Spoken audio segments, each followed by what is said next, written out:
Milo stands in front of the gate that leads him inside a superstructure. Something too big to grasp for his small upbringing. It will probably mean more narrow paths and slow progress. Where will it lead you?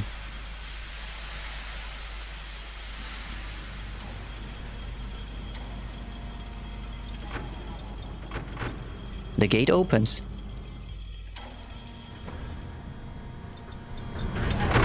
And you climb in.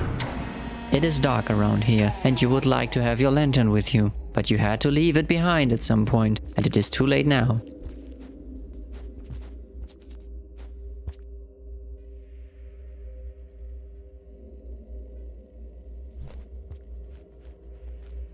Just as expected, more narrow paths to climb through, and right there you find a shelter.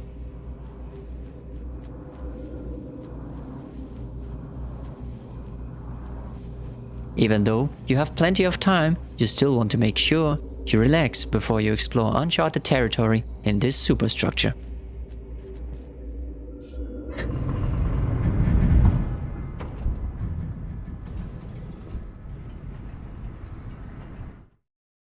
You wake up.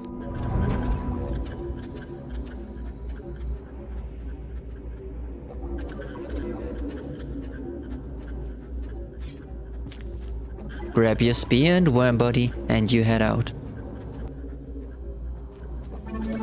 Crawling through these tight spaces, you are curious where this labyrinth will lead you. It is eerie and you have no idea what might be in here.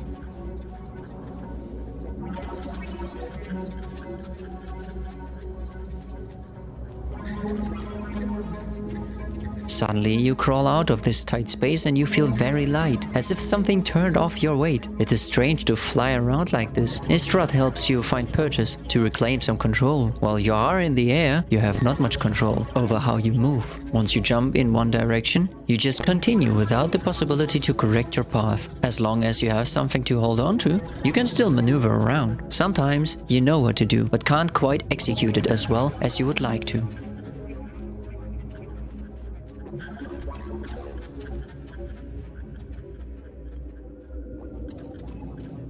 Zero gravity is very tricky for you to understand. Very slowly your consciousness adapts to these circumstances though, and you start to understand how you need to plan your path.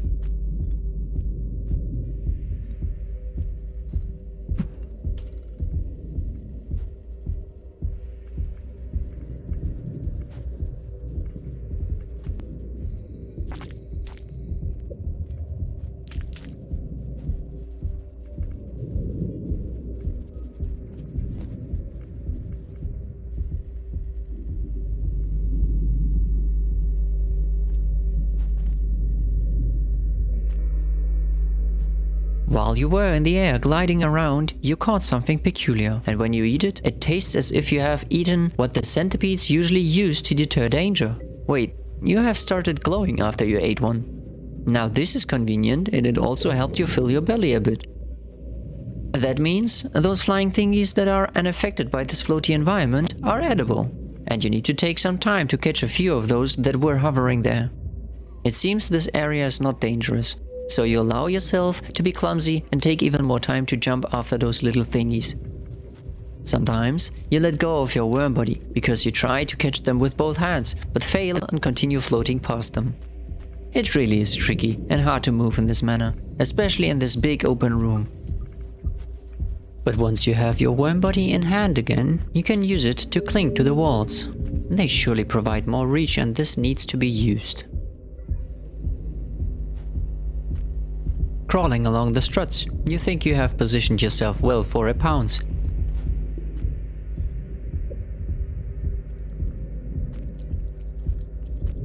But you fail again, since they are able to change directions on a whim. Again, you let go of your worm friend. Grabbing your friend, you stumble around in this room. Some obstacles help not to fly away too much, as that would not help at all, reclaiming your control over the situation. You have a little fight with one of these strange behaving appendages. Not a dangerous fight, more of a little quarrel to get past it. There you are sent flying again. Yet again, losing your friend out of your hands.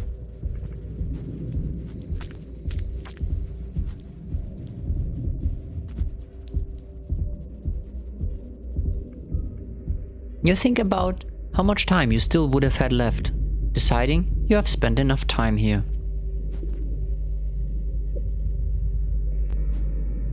Getting back, though, is its own struggle.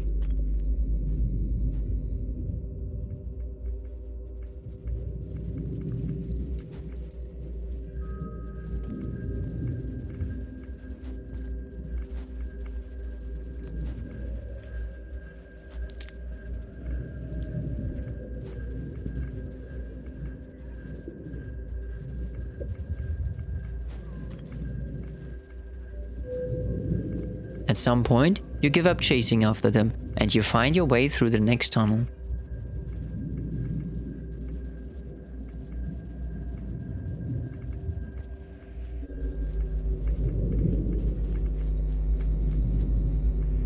Another long corridor, and you position yourself to get some speed up to flow through this long hallway. Luckily, there are some poles that you can hold on to.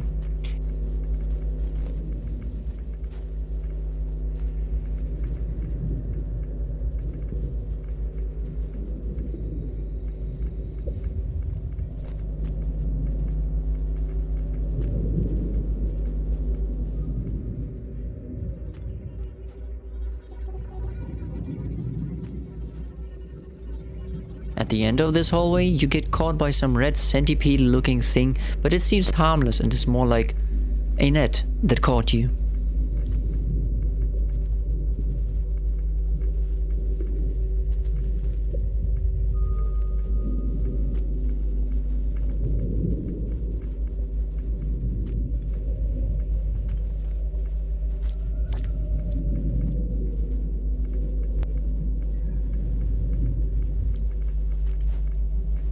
Into the tunnel and another long corridor, so you glide through it.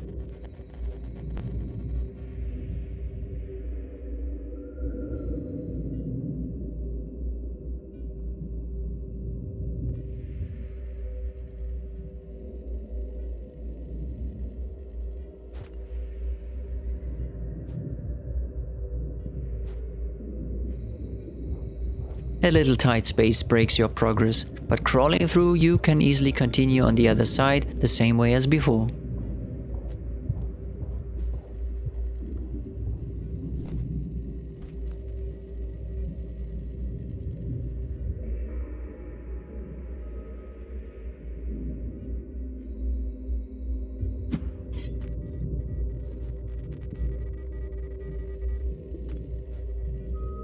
This time, something else waits at the end of the corridor. Tentacles, like those from the daddy longlegs, only that these are not seeking out prey. As safe as you felt before, it is gone the moment another vision shows up, projecting the death of a slughead that was too close to the sides, where some rot was growing. You see here that it is like a passive version of the daddy longlegs, just waiting for something to get caught up in it before dissolving its prey. Still, the tendrils are more or less safe, it seems, and those can be used to hold on to. Still, you will have to be careful around those.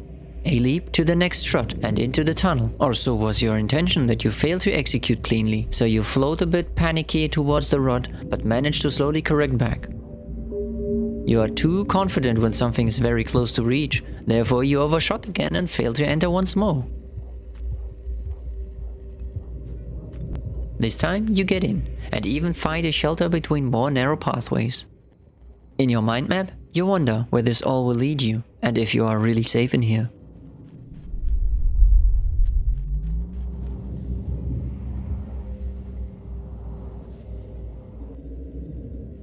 Better to find some sleep and rest your mind for a moment.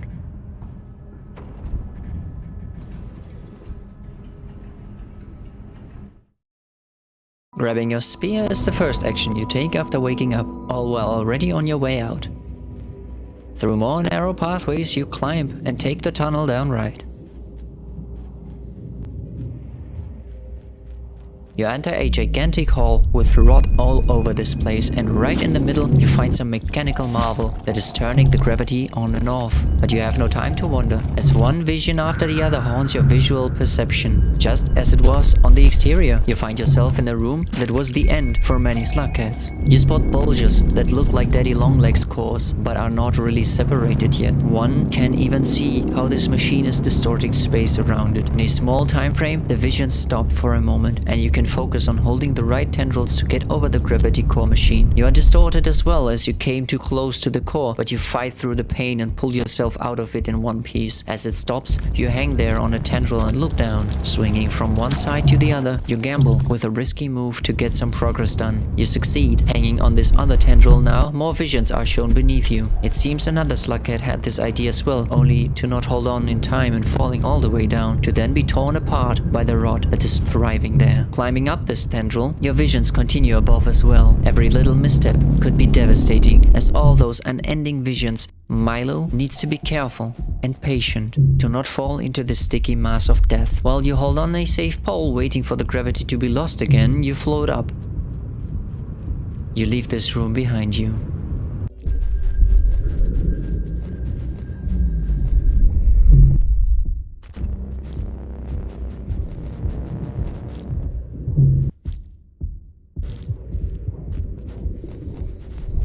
Even here, more visions distract you, letting you almost make the same mistake. Your attention needs to be here and now, even if death became your new constant companion. You wait for the right interval to let go and float upwards, holding on to something right when the interval is about to end.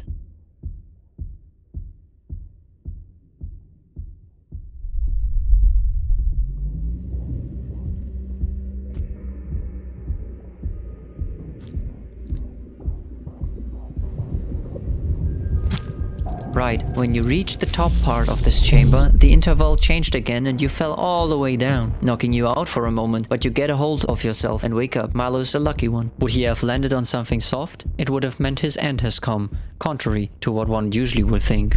With the next interval, you jump right in time and get a huge boost upwards, but something was in your way and stops your rapid descent. Now you have to float around again and find the right thing to grab onto. This tendril is far away from the walls, so it is safe for now.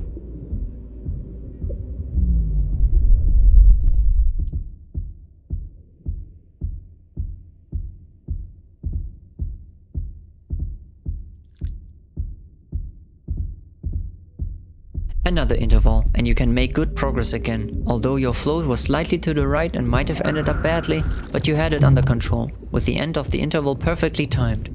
A vision shows you what might have happened if your direction was not as perfect as it was for you.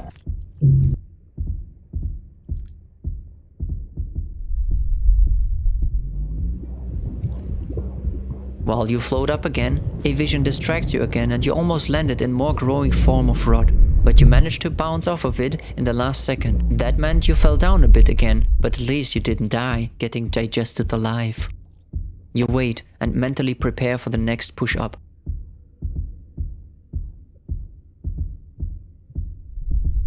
When it comes, you have everything under full control. Even having no gravity doesn't hold Milo back.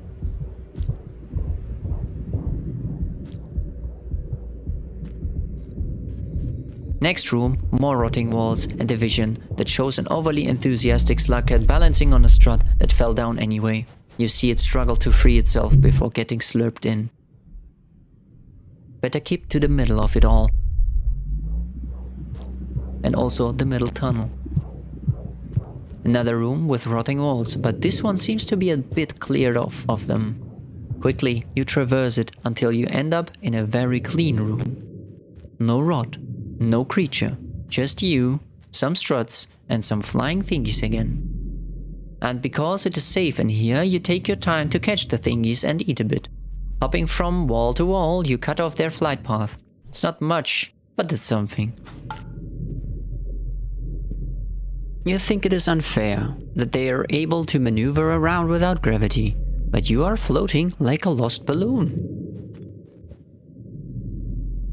Still, you manage to catch them, even with their random flight pattern.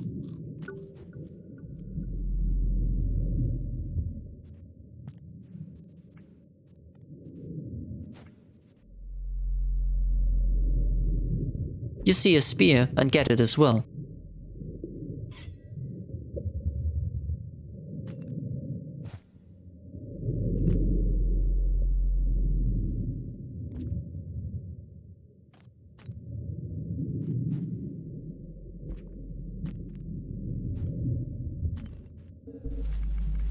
You progress quickly here, and the next room has more of those thingies in the air and some other very weird looking thing as well. But even though it looks dangerous, it is not dangerous at all.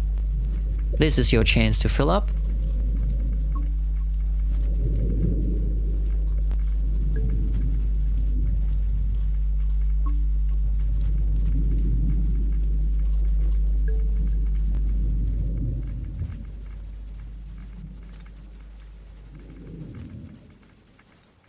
And after you continue, you notice the next room was full of them, so you really would not need to go hungry.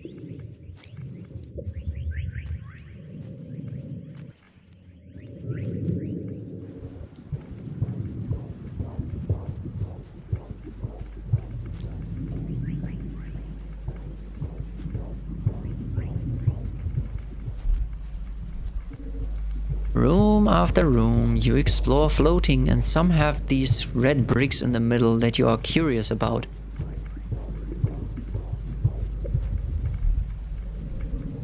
And at some point, you jump in there. It crashes loudly around you.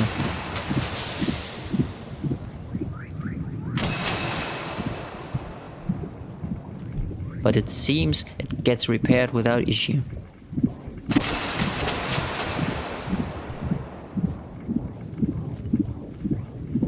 Long bone-like looking protrusions as you have seen before, but could not understand what they are for.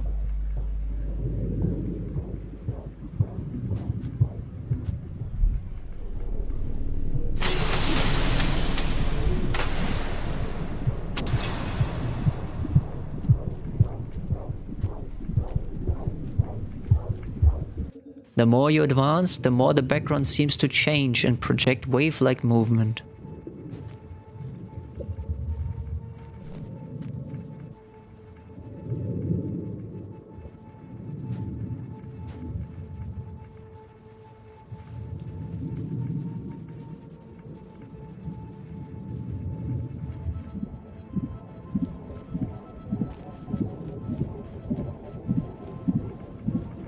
Strange-looking symbols and unfamiliar sounds fill the air.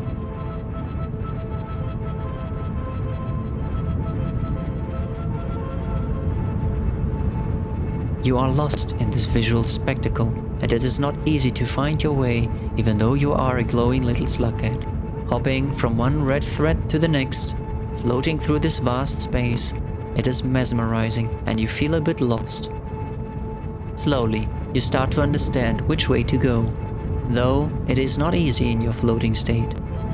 You are sure you do not have to fear the rain in here. Thinking about it, you are even sure you do not have to fear anything at all in here. Brave as you are, you make your way through it until you reach another tunnel. The next chamber is even bigger and wider in comparison. More of those red threads, more strange-looking reflections on the walls. Where do they come from? You cannot see any windows in here. Well, maybe there are some crevices that you oversee, and that is why there are reflections everywhere. It sure is an awe-inspiring sight. You could get lost in thoughts in here, but you have to float further. Your curiosity drives you onwards. What might come next after all this? First, you really struggle without gravity in here. Just floating and having not much control over your acceleration. Slowly floating. Waving your arms to find some form of balance in your ordeal.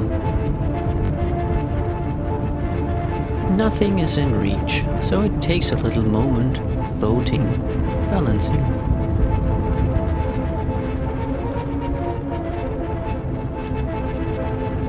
You remember that you have to push yourself off of the walls or other things to grasp, to effectively accelerate and fly around. Once you brought that to your attention, you easily jump from one spot to the next and fly through this spacious chamber. Here and there you get stopped by the red threads, but you just use them to accelerate again, just like that.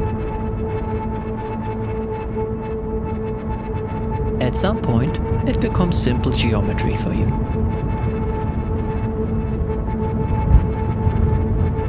And finally, you have the next tunnel in your sight.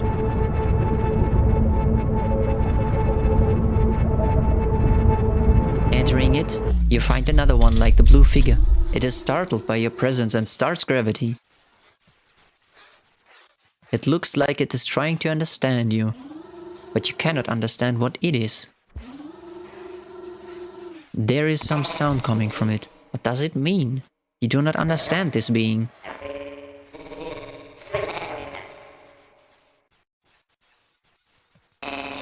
And as you have done with the scavengers, you try throwing pearls at it. This seemed to be a language they spoke. But it does not react to it. Maybe because those are already in its possession? You stand in the corner and looking at it as it looks at you as well.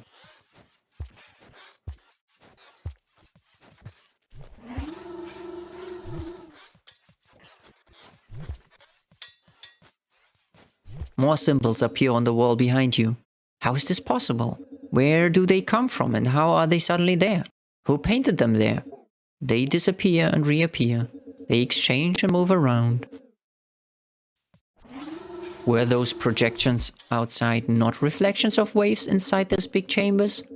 Was it something like this? Some symbols start blinking.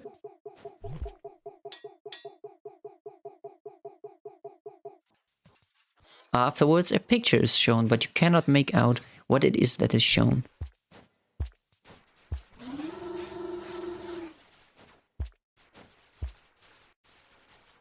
Wait, it looks like a slughead.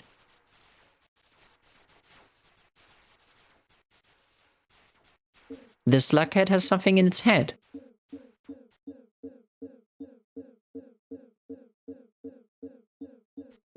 The drawing disappears, and this creature starts making sounds again.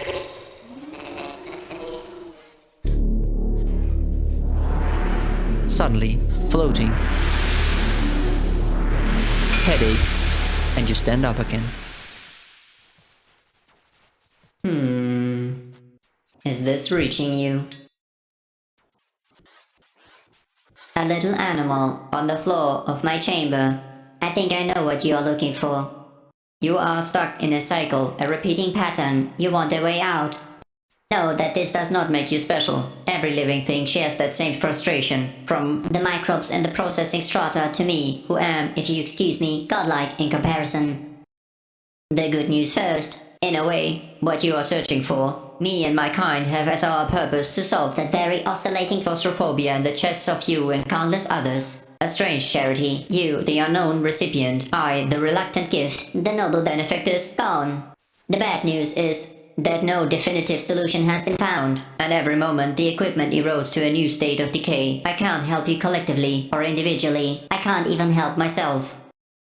For you, though, there is another way. The old path. Go to the west, past the farmer race, and then down into the earth where the land fissures as deep as you can reach, where the ancients built their temples and danced their silly rituals. The mark I gave you will let you through. Not that it solves anyone's problem, but yours. At the end of time, none of this will matter, I suppose. But it would be nice if you took another way out, one free of frolicking in my memory erase. There is a perfectly good access shaft right here. As this conversation concludes, the gravity is lost again and it helps you reach another exit. As it mentioned, this access shaft seems to be very secure and not a problem to traverse through. Though, it is rather dark in here. Good thing, you're glowing now. Floating is still weird to you.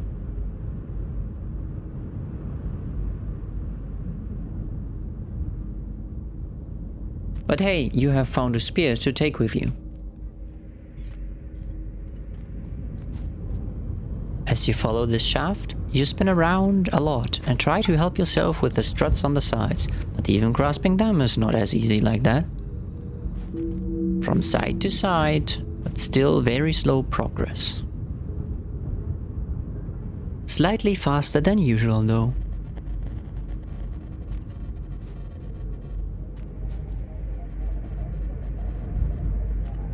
You reach a light and go up this way.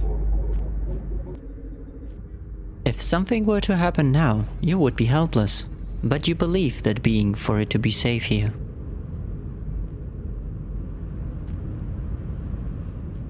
You notice, the farther you go away, the more gravity seems to come back and your movement starts to be more and more the usual. While you climb, you notice gigantic murals in the background. What are those, and why do they have some familiar looking symbols on those murals as well? Questions you will not get answers to. It takes you a while to go all the way up.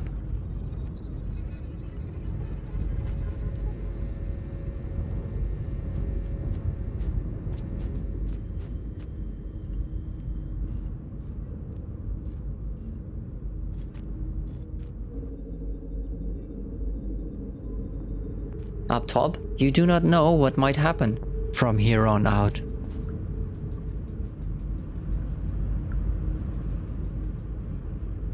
But you think it is safe, so you jump down and with a roll you cushion your fall. And here you find a shelter, with popcorn plants right next to it. You are not hungry, and time does not matter here right now either. Still, into the shelter you go. After all this, you really need to find some respite. The shelter closes, and you lay down.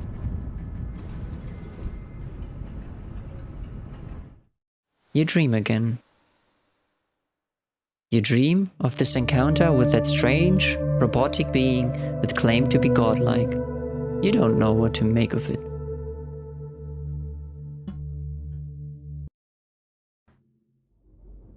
Waking up, you know the popcorn plant is already waiting for you to be harvested.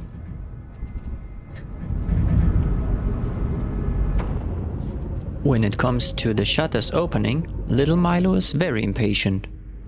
Especially when you know your hunger can be silenced immediately.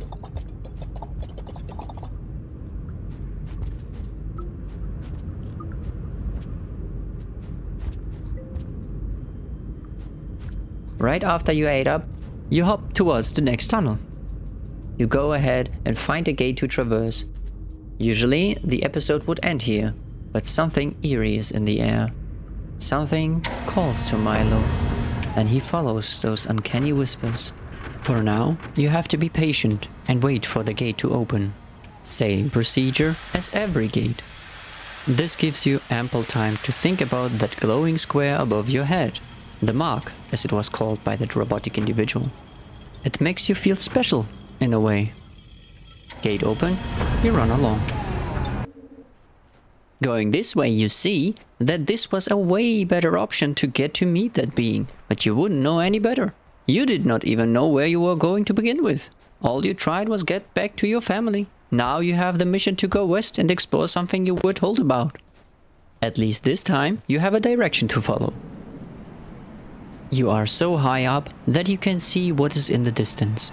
Structures that look like dens for many creatures, but they look abandoned and empty, as if everyone suddenly vanished. This high up, you wonder if vultures have their nests up here as well.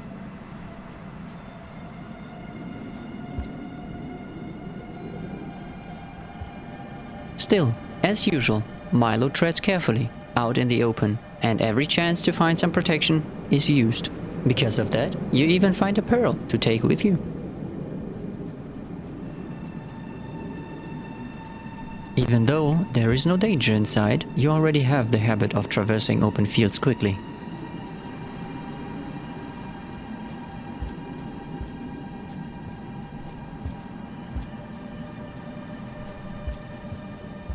At the end, you want to continue upwards, but your power is not enough to get your spear lodged in that wall. So you head into the tunnel. Inside this area is even more vague and a strange feeling overcomes you. You are curious and follow the call.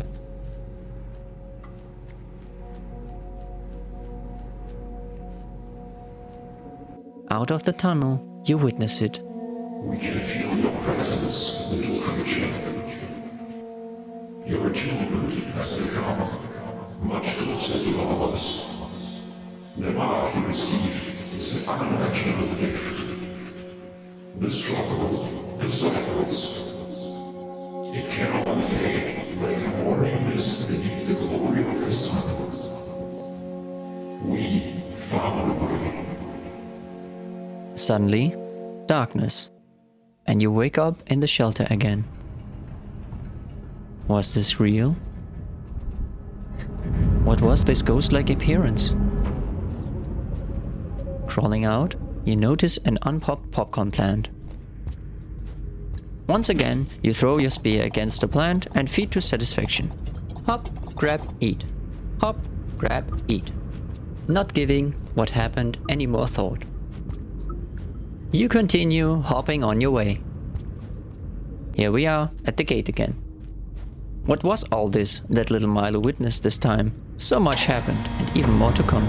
Tune in next time, as this little slughead makes its way westbound now. Do you like his journey?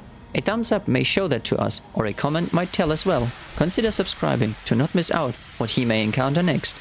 Until then, we bid you farewell.